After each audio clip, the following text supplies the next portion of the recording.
Pardon me, I know you can't see me very well. I thought it was a wee bit brighter than that. Ooh, you need a lovely half moon up there. Well, I'm down in Chez Clarice. As I came out, I haven't been feeling well, and I came out actually to pick some lettuce for tomorrow, and I ended up in the garden for 2.5 hours. Honestly.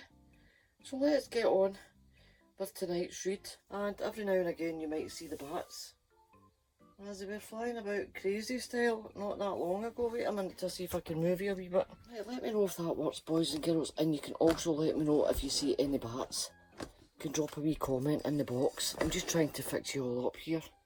Now let's go on and read our Reggie story for tonight. You can let me know in the comments below. There's a bat there and another one. You can let me know in the comments below if you do indeed see any bats. Just sugar my wee bum across a wee bit so that you can see it up there next to the moon. It should be flying by. This one's called What Reggie Did at the Weekend. Seriously. The Fart Collection. On the weekend, my friend Jimmy invited me over to his place to see his fart collection. How do you manage that? I've never seen a fart collection before, so I thought, okay, let's go, why not? I didn't even know how a person collected farts.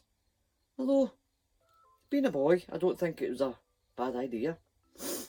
My dad is always saying you should keep everything because you never know when you'll need it again. Jimmy took me to his bedroom.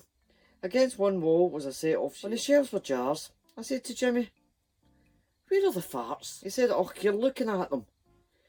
They're in the jars. Of course, it was genius, absolutely genius. Farts in a jar.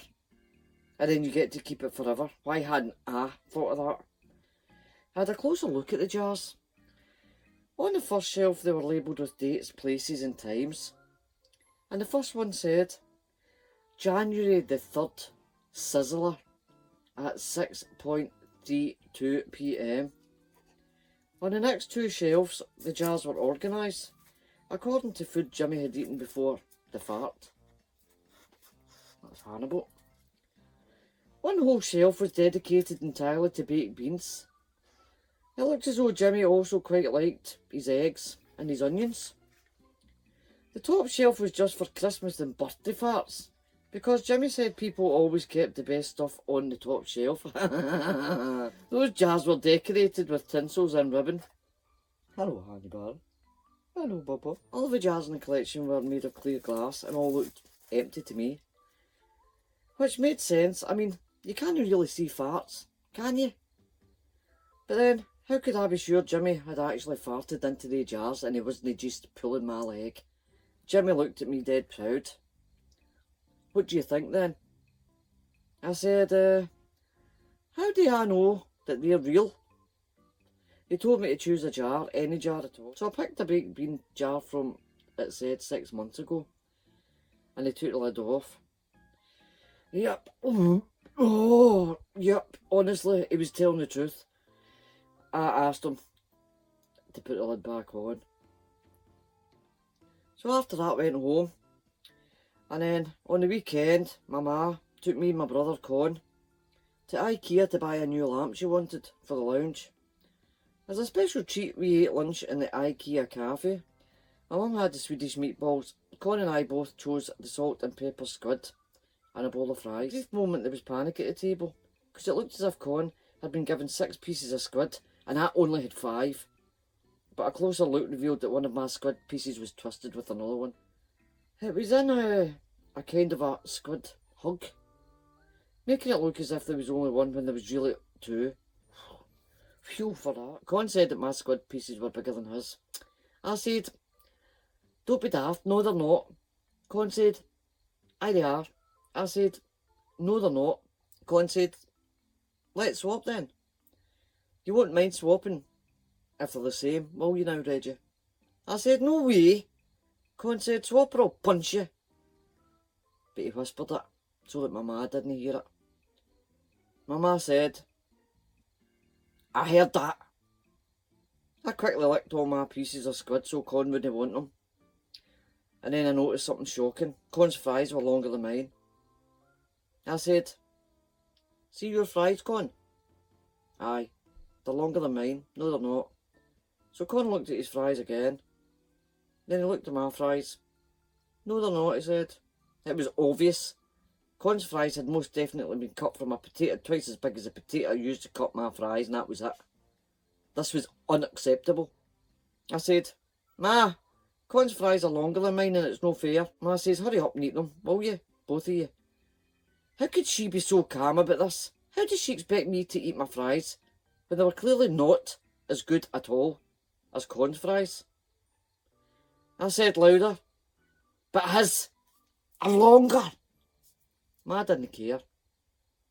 Even though Ma didn't care, I wanted to prove that I was right. I went and got one of those little tape measures that IKEA keep handy at the tills. I knew they were really for measuring furniture, but I just couldn't see why they couldn't also be used for measuring fries. Con and I spent the next 10 minutes measuring all of our fries. Ha ha! Turned out I was right and Con was wrong. His fries were longer. I says to Con, now you have to let me have half of your long fries. Con said, aye sure, but you should know that I licked them all while you were getting the tape measure. I just sat there and ate my short fries. Anyway, when I was finished, Ma was still drinking her coffee, so I became off a board. I get bored quickly. It's a slight problem of mine. I was so bored that I started measuring other stuff. I took my shoes off and I measured my toes, just to see which one was the longest. Then I measured my head. Then I measured Con's head. I measured Con's eyebrows, and then his earlobes. On the floor was a squash meatball that someone had dropped and stood on, so I measured it. I measured the distance between my eyes. I measured the length of Con's armpit. I measured my belly button, bent over to pick up his fork, so I measured his butt. My ma stood up, and I tried to measure her butt, but she said, try it, and I'll tie you up with that tape measure, and leave you here with that squash meatball. I thought she was joking, so I went ahead, and I measured my ma's butt. She was not joking. That meatball and I are now very good friends. I've named him Bert. There you go. Did you see any bats? It's getting pretty dark now, isn't it? What time is it? Wait till we check. 24 minutes past 10 in the evening. That's what time it is, boys and girls.